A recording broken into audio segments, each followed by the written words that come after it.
অনেকদিন পর নতুন বছরে নতুন একটি ব্লগ নিয়ে চলে এলাম। টাইটেল দেখে আশা করছি অনেকেই বুঝতে পেরে গেছো যে ব্লগটা কিসের ওপর হতে চলেছে। ইয়েস, আজ আমরা সকলে মিলে নিউ ইয়ার ফিস্ট করেছি। বাড়িতে বসে ভীষণই মনটা খারাপ লাগছিল, কারণ বছরের লাস্ট দিন অ্যান্ড ফার্স্ট দিন আমার কোনোটাই সেইভাবে ভালো কাটে। তাই হঠাৎ করেই ফিস্টের খবর পেয়ে আমি তো এক কথায় রাজি হয়ে গেলাম। নিজেকে ভালো রাখতে, আনন্দ মজা করতে বয়স কোনোদিন বাধা দেয় না, তাই আজকে যা মনে হয়েছে তাই করেছি। আর আমার মতনই আমার ফ্রেন্ডসরাও কিন্তু তেমনই ছিল। আর আজকের মেনুর আইটেম তো অনেক কিছুই ছিল। এখন ম্যারিনেট করা হচ্ছে চিকেন পাকোড়া। পাঁপড় ভাজা থেকে শুরু করে একের পর এক আইটেম রান্না করা চলছিল। আমাদের কি হচ্ছে? আর মেন কোর্সে কি কি রান্না হবে বলো? আছে স্যালাড, তারপর আলু ভাজা, বেগুন ভাজা, ভাত, ডাল, চিকেন কষা, চাটনি, পাপড়। শুধু আরামবাগ থেকে আমাদের রাধুনি এসেছে, মাননীয়া অর্পিতা প্রধান। কারণ অন্নপ্রাশন বাড়ি, বিয়ে বাড়ি বা শ্রাদ্ধ বাড়িতে প্রতিদিন লাগে আমাদের রাধুনি। বাস ফিস্ট পিকনিকটাতে বলতে হবে। অবশ্যই অবশ্যই। এখন কি ভাজা হচ্ছে?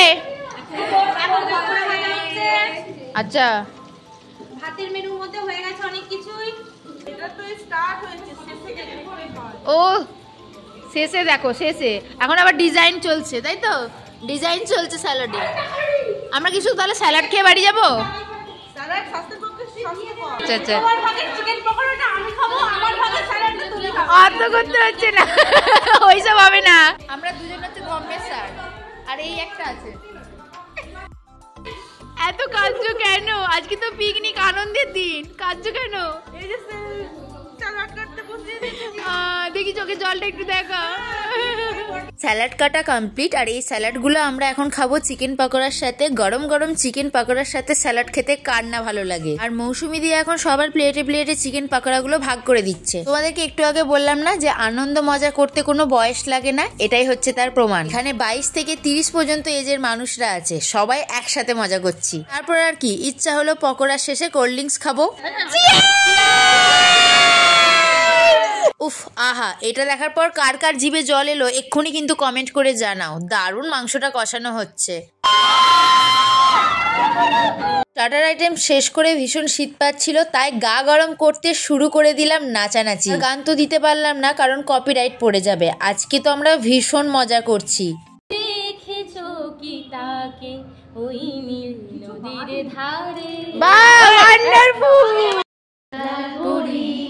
নীলপরীর কল্পনায় স্বপ্নেরই দেশেতে চলো যাই একসাথে। রজনী এখনো বাকি, আরো কিছু দিতে বাকি, বলে রাখে জাগা পাখি না যেও না। গানের লড়াই শেষ করে বসে পড়লাম মেন কোর্সে। আর মেন কোর্সের যা আইটেম আছে আমার তো দেখেই জিভে জল চলে আসছে। আমি তো আর ভিডিও করার কোনো মুডই পাচ্ছি না। তো চলো জমিয়ে খাওয়া দাওয়াটা করে নিই। রান্না কেমন হয়েছে? এই সবাই বলো রান্না কেমন হয়েছে? রাধুনিকে তো ক্রেডিট দিতে হবে, বলো। রান্না কেমন হয়েছে? দারুণ। এই রান্না কেমন হয়েছে? আর ওই যে আমাদের রাধুনি, মেন রাধুনি। মেন রাধুনি, এই যে কাজের মাসিরা, ঠিক আছে তো? আমি ভিডিও করছি। তোর ব্লগে তুই হ্যাঁ, এনা ধরো ডালটা থেকে বলেছিলুম দাও। কোন দুধে ওটা ছড়িয়ে দিলো। এ কি পাতাবাহারি গাছ না?